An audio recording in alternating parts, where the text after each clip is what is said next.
இப்படி முழுமையாக கழுவியதற்கு பின்னால் ஒரு தடவை நாங்கள் என்ன செய்யணும், கடைசியாக அதாவது அடுத்த தடவை இழந்த இலை கலந்த தண்ணியால் ஒரு தடவை கழுவணும்.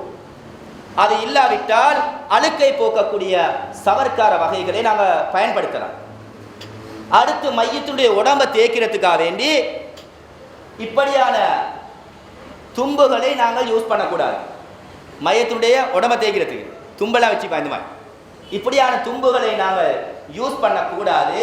மாறாக இப்படி ஒரு ஸ்பஞ்ச் ஒன்றை யூஸ் பண்ண வேண்டியதுதான். அடுத்து ஒற்றைப்படையாக குளிப்பாட்டியதுக்கு பின்னால கடைசி தடவை கழுவும் போது கற்பூரத்தை சேர்த்து கொள்ளணும். அடுத்து பெண் மையத்தாக இருந்தால் அந்த பெண்களுடைய முடிகளை விரித்து நல்லா கழுவி நன்றாக துடைத்து 3 பின்னல்களாக பின்னி பின்னால போடணும். இப்படி எங்களுக்கு பின்ன தெரிய இது வைஃப் பின்னி காட்டணும். அதனால தான் என்ன மாதிரி இஸ்லாம் அவங்களுக்கே சொல்லுது பின்ன சொல்ல, எங்களுக்கு தான் பின்ன தேவை. அப்ப அடுத்து குளிப்பாட்டியவர் தேவை என்று சொன்னால் என்ன செய்யலாம், குளித்துக் கொள்ளலாம். குளிப்பாட்டியவர் தேவை என்று சொன்னால் குளித்துக் கொள்ளலாம். குளிப்பது கடமை அல்ல. அடுத்து சில மையத்து குளிப்பாட்ட இயலாத ஒரு நிலையிலே இருந்தால், சில வெளிநாடுகளிலே வந்த பொடி திறக்க முடியாத நிலையிலே துர்நாற்றம் வீசும். சில கடலில் மூழ்கி மரணித்தபடி 3 நாளைக்கு பிறகு எங்களுக்கு கிடைக்கும். இப்படி குளிப்பாட்டவே இயலாத ஒரு நிலையில இருந்தால் குளிப்பாட்டுவதற்கு பதிலாக நாங்கள் தயமம் செய்ய வேண்டும். அடுத்து முக்கியமான ஒரு விடயத்தை இங்கே சொல்லியாக வேண்டும். மையத்தினுடைய மூக்குல பஞ்சு வைப்பது இது என்னமோ கடமை என்பது போல் மக்கள் நினைக்கின்றார்கள். இதையும் நாங்கள் முற்றாக தவிர்க்க வேண்டும். இன்று வாலிபர்கள் சண்டையிடும் போது கூட பேசுகின்ற வார்த்தை என்ன தெரியுமா, என்ன கூட துள்ளுறீங்க, மூக்குல பஞ்சு வைக்க ஆசையா அப்படின்னு கேட்குறேன். அப்படின்னா என்ன அர்த்தம், மௌத்தாவ ஆசையான்னு அர்த்தம். மௌத்தாயினா அப்துல் கலாம் மூக்குலே என்ன செஞ்சு ஆதாரம், மூக்குல பஞ்சிச்சு. எனவே பஞ்சிருக்கே ஒன்று. எந்த அளவுக்கு இதை கடைபிடிக்கின்றார்கள் என்று சொன்னால், நான் எங்களோட பகுதியில் ஒரு ஜனாசாவை குளிப்பாட்டி கஃனிட்டேன். எங்களோட கூட்டாளியிட தெரிஞ்ச ஒரு ஆள் தான் குளிப்பாட்டி கஃனிட்டேன். முகம் மாத்திரம் தெரிந்த ஒரு நிலையில நான் மையத்துடைய தலைமாட்டிலே நின்று கொண்டிருந்தேன். மையத்துடைய உறவினர்கள் என்ன செஞ்சாங்கன்னு சொன்னா, அவனோட குடும்பத்தில் உள்ளவங்க ஃபெஸ்ட்டுக்கு பார்க்க வந்தாங்க. பார்க்க வந்துட்டு மையத்தை பார்த்துட்டு என்னைய பார்த்து, ஏண்ட வாப்பா என்ன செஞ்சிட்டீங்கன்னு கேட்டாங்க. நான் யோசிச்சேன், வாப்பா என்னத்தை செய்ய, மவுத்து வாப்பா, வாப்பா மவுத்து. அப்ப நான் சொன்னேன், ஏண்ட வாப்பா மவுத்து. அவனுக்கு சொன்னேன், ஏண்ட வாப்பா மவுத்து, ஏண்ட வாப்பாவை குளிப்பாட்டி கஃனிடுவது போல் நான் செய்துள்ளேன் அப்படின்னு சொன்னேன். பிறகு நான் என்ன விட என்று கேட்டேன். அதுக்கு அவங்க சொன்ன பதில், வாப்பட மூக்குல பஞ்ச காணுமேன்னு சொன்னாங்க. என்னமோ நான் ஹராத்த செஞ்சேன். நான் சொன்னேன், இவ்வளவு செஞ்ச எனக்கு மூக்குல பஞ்சு வைக்கிறது கஷ்டம் இல்லை, மூக்குல பஞ்சு வைக்கிறது கஷ்டம் இல்லை. ஏன் நான் வைக்கவில்லை என்று சொன்னால், பொதுவாக மூக்குல பஞ்சு வைப்பது மையத்துடைய மூக்கிலே இருந்து ஏதேனும் அழுக்குகள் துர்நாற்றங்கள் வெளியாகினார்கள். உங்களோட வாப்பட மூக்கில் அப்படி ஒன்றுமே இல்லை, மாஷா அல்லாஹ் ஃப்ரெஷ்ஷாக இருக்கு, நான் என்னத்துக்கு மூக்கில் பஞ்சடைக்கணும் அப்படின்னு கேட்க, அதையும் ஏற்று சுபஹானல்லாஹ்னு சொன்னாங்க. நான் குர்ஆன் சுன்னாவில் இல்லைன்னு சொன்னால் தும்பு கட்டடி பட்டிக்குமோ தெரியாங்க. கடைசியாக மையத்துக்கு இன்னொரு வேலை செய்வாங்க. குளிப்பாட்டி முடிஞ்சதுக்கு பின்னால உறவினர்கள்ல சில பேர் இருக்கிறாங்க, அது கீழே ஆள் இருக்கிறாங்க. கோப்பையில தண்ணியை பிடிச்சி அந்த கோப்பையில எல்லாம் என்ன செய்வாங்க, அப்படியே பிடிப்பாங்க, ஒவ்வொருத்தரா பிடிப்பாங்க. இந்த தண்ணி கோப்பையில் உள்ள தண்ணி பிடிச்சி அந்த தண்ணியை கடைசியாக ஊற்றுவாங்க. அதுதான் லாஸ்ட்.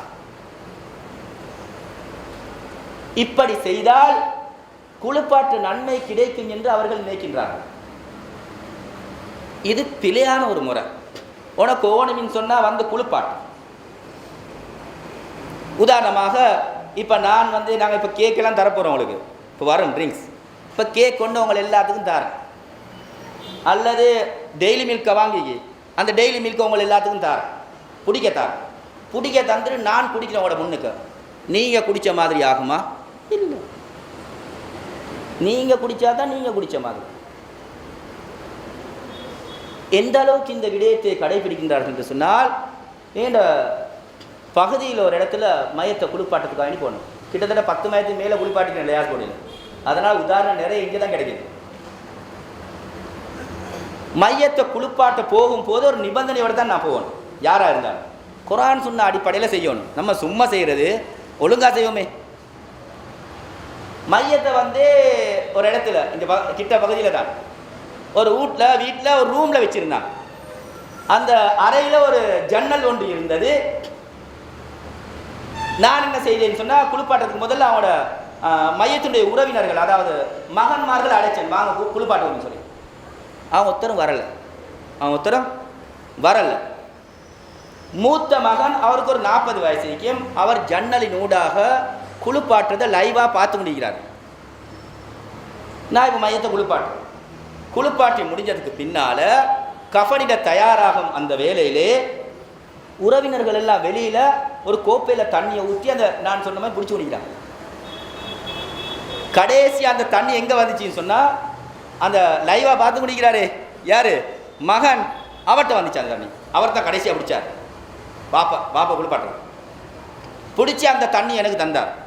இதைத்தான் நீங்கள் கடைசியாக ஊற்றணும் தான். நான் என்னைய கூட்டின்னு போன வச்சுக்கிறாரு, அவர் பொறுப்பாகிக்கணும். அடிப்பட்ட அவரும் சேர்ந்து தான் படணும். அப்போ அவர்கிட்ட சொன்னான், இது என்ன கேட்டேன். அப்போ அவர் ஒன்றும் சொல்கிறாருங்க. சில ஆளுக்கு கூட்டின்னு போய் மூசாலே சொன்ன கோபங்கள் மாதிரி சரி செஞ்சு விடுங்களேன். நான் அப்படியே தண்ணியை கீழே ஊற்றிட்டேன். எங்களோட நிபந்தனை ஆயிட்டானே. இப்போ ஜன்னலின் ஊடாக பார்த்து கொண்டிருந்த அந்த மூத்த மகன் கண்டு கத்த தொடங்கிட்டார். என்னமோ நான் அது மகராக செஞ்சவன். நான் எந்த ஒரு ஆட்சேபனையும் தலை கெடுக்கல, கஃன் வேலையும் செஞ்சிட்டேன். உடனே ஜனாசாவை எடுத்து சென்று நாங்கள் நல்லடக்கம் செய்தோம். பிறகு நான் என்ன செஞ்சேன்னு சொன்னால், அந்த மூத்த மகனிடத்தில் போய் அவருக்கு விளங்கப்படுத்தினேன். அல்லாவின் கிருபையால் அவர் நான் கூறும் கருத்தை ஏற்றுக்கொண்டார். அப்படி செய்வது அது மார்க்கத்தில் உள்ளது என்று அவர் நினைச்சிருந்தார். கடைசியாக முழுமையாக விளங்கி கொண்டார். அல்ஹம்துலில்லாஹ். பிறகு அவர் என்னை எங்கு கண்டாலும் கூட என் அருகிலே வந்து சலாம் கூறி பேசிவிட்டு தான் செல்வார். அவரை காணும் போது அந்த மையத்திலே நடந்த அந்த இன்சிடென்ட் சம்பவம் எனக்கு உடனே நினைவுக்கு வந்துடும். அடுத்து குளிப்பாட்டியதுக்கு பின்னால் நாங்கள் என்ன செய்யணும்னு சொன்னா, இந்த மையத்தை நல்லா துடைக்கணும். துடைச்சி தட்டையும் நல்லா துடைக்கணும். துடைச்சி போட்டு இந்த ஈரமான துணியை நாம் எடுத்து இன்னும் ஒரு துணியை போட வேண்டும். இப்படி செய்தால் குளிப்பாட்டுகின்ற அம்சம் முடிவடைந்துவிடும். சங்கைக்குரிய அல்லாஹ்வின் நல்லடியார்களே, இப்பொழுது நாங்கள் ஒரு ஜனாதாவை எப்படி கஃனிடுவது என்ற விவரங்களை நாங்கள் முழுமையாக பார்ப்போம். அதாவது குளிப்பாட்டியதற்கு பின்னால துணியால் உடலை மறைக்க வேண்டும். இதற்கு கஃன் என்று மார்க்கம் கூறுகின்றது. கஃனிடும் போது முழு உடலையும் மறைக்கின்ற அளவுக்கு துணி இருக்க வேண்டும். புகாரில் 1264வது ஹதீஸாக பதிவாகியுள்ளது. ஆயிஷா ரலியல்லாஹு அன்ஹா அவர்கள் சொல்லுகின்றார், நபி ஸல்லல்லாஹு அலைஹி வஸல்லம் அவர்கள் யமன் தேசத்தை சேர்ந்த பருத்தினாலான வெண்ணிறமுள்ள 3 வெள்ளை துணிகளால் கஃன் செய்யப்பட்டார்கள். லைஸ ஃபீஹின்ன கமீஸ் வலா இமாமா. அந்த 3லே சட்டையோ தலைப்பாகையோ இருக்கவில்லை. எனவே 3 வெள்ளை புடவை தேவைப்படும் ஒரே அளவிலான. ஜனாசா கஃன்ல ஜுப்பா கல்சன் எல்லாம் தைக்க கூடாது. பெண்களுக்கும் இவ்வாறு தான் கஃனிட வேண்டும். 5 துணிகளால் பெண்களுக்கு கஃனிட வேண்டும் என்று வரக்கூடிய ஹதீஸ்கள் பலவீனமானதாகும். எனவே ஆண்களாக இருந்துட்டாலும் பெண்களாக இருந்துட்டாலும் 3 துணிகளால் தான் கஃனிட வேண்டும். நாம் ஒரு ஜனாசாவுக்கு கஃனிட்டால் அதற்காக அல்லாஹ் தபாரக வ தஆலா மறுமையிலே மிகப்பெரிய ஒரு கூலியை நமக்கு வழங்குகின்றான். அபு ராஃபி ரலியல்லாஹு அன்ஹு அவர்கள் அறிவிக்கின்றார்கள், பைஹகி, ஹாக்கிம் போன்ற கிரந்தங்களிலே பதிவாகியுள்ளது. நபிகள் நாயகம் ஸல்லல்லாஹு அலைஹி வஸல்லம் அவர்கள் கூறினார்கள், வமன் கஃபன மையிதான், யார் ஒரு மையத்தை கஃனிடுகிறாரோ, கஸா உல்லாஹு மின சுந்துசி வ இஸ்தபரகில் ஜன்னா, மறுமையிலே சுவனத்துடைய அதாவது சுவனத்து பட்டாடையிலே இருந்து அவருக்கு ஆடை அணிவிக்கப்படும். எவ்வளவு பெரிய பாக்கியம்! அடுத்து கஃன் அணிவிக்கும் போது ஏனோ தானோ என்று இல்லாமல் நேர்த்தியாக கஃனிட வேண்டும். முஸ்லிம்ல 1720வது ஹதீஸாக பதிவாகியுள்ளது. ஜாபிர் பின் அப்துல்லா ரலியல்லாஹு அன்ஹு அவர்கள் அறிவிக்கின்றார்கள், நபி ஸல்லல்லாஹு அலைஹி வஸல்லம் அவர்கள் ஒரு முறை எங்களிடையே உரையாற்றுகையிலே ஒரு நபித்தோழர் ஒருவரை நினைவு கூர்ந்தார்கள். அவர் இறந்த போது பூரணமான கஃன் இல்லாமல் அரைக்குறை கஃனிலே இரவிலேயே அவர் அடக்கம் செய்யப்பட்டார். எனவே தாம் கலந்து கொண்டு தொலை வைக்கப்படாமல் இரவிலேயே ஒருவர் அடக்கம் செய்யப்படுவதை நபிகள் நாயகம் ஸல்லல்லாஹு அலைஹி வஸல்லம் அவர்கள் கண்டித்தார்கள். ஒருவருக்கு நிர்பந்தம் ஏற்பட்டாலே தவிர அவ்வாறு செய்ய வேண்டாம் என தடை விதித்தார்கள். மேலும் கூறினார்கள், இதா கஃபன அஹதுக்கும் அஹாஉ ஃபல்யஹ்சின் கஃபனஹு, உங்களிலே ஒருவருக்கு கஃனிடும் போது அழகிய முறையிலே கஃனிடட்டும் என்று கூறினார். மேலும் ஹஜ் அல்லது உம்ராவிலே இஹ்ராம் அணிந்த நிலையிலே ஒருவர் மரணித்து விட்டால் அந்த இஹ்ராமின் போது அணிந்த அந்த 2 ஆடைகளிலேயே நாங்கள் கஃனிட வேண்டும். அவருடைய தலையை மறைக்கவும் கூடாது, அவருக்கு நறுமணம் பூசக்கூடாது. நாளை மறுமையிலே நபிகள் நாயகம் ஸல்லல்லாஹு அலைஹி வஸல்லம் அவர்கள் சொல்லுகின்றார்கள், தல்பியா கூறியவராக எழுப்பப்படுவார். இது புகாரிலே 1265வது ஹதீஸாக பதிவாகியுள்ளது.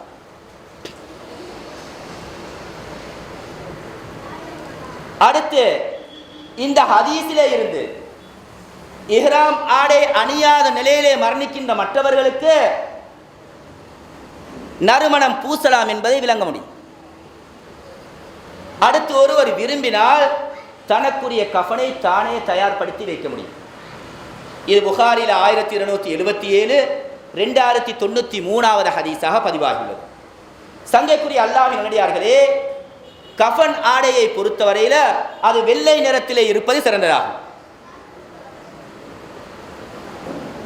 திர்மிதி, அபூதாவுத் போன்ற கிரந்தங்களிலே பதிவாகியுள்ளது. நபிகள் நாயகம் ஸல்லல்லாஹு அலைஹி வஸல்லம் அவர்கள் கூறினார்கள், இல்பஸு மின் சியாபிக்குமுல் பீல், உங்களுடைய ஆடைகளிலே இருந்து வெள்ளை ஆடைகளை அணியுங்கள். ஃபஇன்னஹா மின் கைரி சியாபிக்கும், ஏனென்றால் அதுவே உங்களுடைய ஆடைகளிலே மிகவும் சிறந்ததாகும். வகஃபினு ஃபீஹா மௌதாக்கும், அதிலேயே உங்களிலே இறந்தவர்களுக்கும் கஃனிடுங்கள் என்று நபிகள் நாயகம் ஸல்லல்லாஹு அலைஹி வஸல்லம் அவர்கள் கூறினார்கள். அடுத்து சில வீடுகளிலே மையத்தை தக்பீர் கட்டி வைப்பார்கள். இதை மார்க்கமாக செய்யக்கூடிய ஒரு காட்சியை நம்ம பார்க்கின்றோம். இப்படி மையத்தை தக்பீர் கட்டிதான் வைக்க வேண்டும் என்று நபி ஸல்லல்லாஹு அலைஹி வஸல்லம் அவர்கள் எங்களுக்கு வழிகாட்டவில்லை. அடுத்து மையத்து வீடுகளிலே பத்தி பத்துவார்கள், வாசனை திரவியங்களை பூசுவார்கள், சாம்பிராணி போடுவார்கள். இவைகள் எல்லாம் வணக்கத்திற்காக அல்லாமல் துர்நாற்றம் வீசுவதற்காக, அதை மறைப்பதற்காக வேண்டி நாங்கள் அதை பாவிக்கலாம். அடுத்து ஒவ்வொருவருக்கும் அவரவருடைய உடம்பை பொறுத்து கஃன் துணியை நாங்கள் வெட்டுவோம். கடைசி கட்டத்துக்கு நான் வந்துட்டேன். கஃன் துணி அணிவிக்கணுமே, ஒருவருடைய உடம்பை பொறுத்து தான் நாங்கள் கஃன் துணி வெட்டுவோம். இப்போ என்ன மாதிரி உயரமுள்ள ஒருவருக்கு கஃனிடுவதாக இருந்தால், உதாரணமாக ஒருவருடைய உயரத்தை பார்ப்பது அவருடைய 2 கைகளையும் நீட்டினால் வார அளவுதான். எனவே என்னுடைய இப்போ நான் எனக்கு கஃன் செஞ்சு காட்டேன்.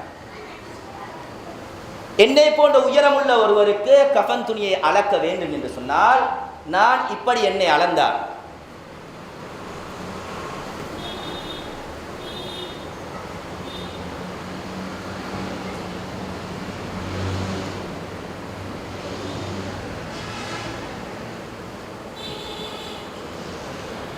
நான் இதில் இருக்கி 60 + 6 அப்போ எத்தனை 66 இன்ச்சஸ். 66 இன்ச்சஸ்ண்டா நான் 5.5 அடி உயரம். அதே போல் எனக்கு காலுக்கு ஒரு அடி கூட தேவை, பிடிக்கிறது தலைக்கு ஒரு அடி கூட தேவை. அப்போ 66 + 24 எத்தனை 90 இன்ச்சஸ் 7 அடி. அதே போன்று 45 இன்ச்சஸ் அகலமான துணியாக இருக்கணும். அப்படி தான் வருது இப்போ புடவை. எனவே 90 இன்ச்சஸ் நீளமும் 45 இன்ச்சஸ் அகலமான ஒரே அளவிலான 3 வெள்ளை துணிகள் தேவைப்படும். அடுத்து 6 பட்டி துண்டுகளை எடுத்து வைக்கும். என்னத்துக்கு? சில நேரங்களில் மையத்துடைய வாய் திறந்திருக்கு, கத்துக்கிப்பாங்க. மையத்துடைய வாய் திறந்திருக்கும், அதை கட்டுறதுக்கு நாடி கட்டின்னு சொல்லுவாங்க. இது கட்டுறது மார்க்கம் கிடையாது, அலங்கோலமாக இருக்கும் என்பதற்காக. அதாவது வாய் திறந்திருந்தால் மாத்திரம் கட்ட வேண்டும், இல்லாவிட்டால் கட்ட வேண்டிய அவசியம் இல்லை. அடுத்து 2 கால்களும் அகன்றிருந்தால் அதை கட்டுவதற்கு. அடுத்து தலைப்பகுதியை கட்டுறதுக்கு, கால் பகுதியை கட்டுறதுக்கு, இடுப்பு பகுதிக்கு 2 பட்டியும், இடுப்பு பகுதிக்கு 2 பட்டியும். இப்போ நான் கஃன் துணியை ஒரே அளவிலான 3 துணி ஒன்றன் பின்னா ஒன்றாக வைத்து இப்படி சுற்றி வைக்கிறது 2 பட்டி துண்டோடு. தேவைன்னா பாயோடும் சேர்த்து சுற்றி வைக்கலாம். கஃனிடும் போது நாங்கள் மையத்தை இப்படி வச்சு லெவலுக்கு வைக்கிறது. வச்சேங்கா இப்போ என்ன செய்யணும்? இவர் அப்படியே எந்த சந்தர்ப்பத்திலும் மறைவிடம் மறைச்சு தான் இருக்கணும். அதுதான் மறைவிடம்னு சொல்லுவோம். எந்த ஒரு சந்தர்ப்பத்திலும் நம்ம என்ன செய்யலாம், பார்க்க முடியாது. அப்போ மறைவிடம் மறைஞ்சு தான் இருக்கு. அதை நாங்கள் வலது பக்கமாக முள்ள சரிக்கிறது. ஒருத்தர் இருந்தால் போதும் ஒரு ஹெல்ப்புக்கு. இவர் தான் நான் நிறைய ஹெல்ப் கூட்டின்னு போய் கிட்டத்தட்ட 30 வயது போல் இவரோட குளிப்பாட்டி. அப்போ நாங்கள் இப்படி சொருவுறது, இடது பக்கத்தில் சொருவுறது, இப்படி சொருவி லேசி சொருவிட்டு இதை முள்ள அப்படியே நிற்கிறது. எவ்வளோ லேசின்னு பாருங்கள். ஏசிஎஃப் கோர்ஸ் அவனுக்கும் இது செய்யலாம். ஏசிஎஃப் கோர்ஸ்னா A கிளாஸ்லேயே ஃபெயில் ஆகும். முள்ள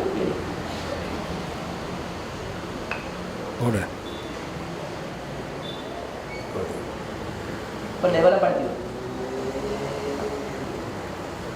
எவ்வளோ லேசின்னு பாரு. 3 வெள்ளை துணி. இது கஷ்டமா? நான் யாரு கேளா இதுக்கு? இதுக்கு தான் 10-15 கொடுக்குறோம். அவர் ஆட்டோவில் தான் கூட்டிகிட்டு வரணும், பென்ஸில் தான் கூட்டிகிட்டு போகணும். அப்படி நிபந்தனை. இப்போ லெவல் படித்து கொள்வது எங்களுக்கு 3 துணி வந்துட்டு ஏன் படி துணி இப்படி வச்சுக்கிறான்? லேஸ் இல்லாட்டி போட்டு கொண்டிருக்கணுமே, அதுக்காக. அப்போ இதை இப்போ 3 துண்டு வந்துட்டு இப்படி வச்சுட்டா வலது பக்கமாக எடுக்கிறது. எடுத்துட்டு முகத்தை மறைக்க வண்ணம் சுற்று. அதே போன்று இடது பக்கத்தில் உள்ளது வலது பக்கத்துக்கு கொண்டு வர.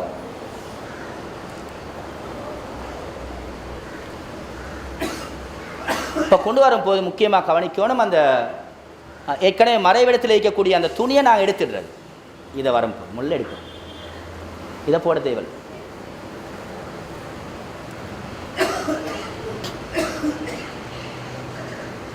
நல்லா சேஃபாக பசங்க எங்களை விட என்ன செய்வாங்க, பெண்கள் பசங்க கஃன் செய்வாங்க. இது கஷ்டமா? ஒரு துணியை போட்டோம். இப்போ முக்கியமாக ஜனாசாவுடைய உள்புடவையில், அதாவது முதலாவது துணியை சுட்டியதுக்கு பின்னால் நாங்கள் வாசனை திரவியங்களை பூசணும்.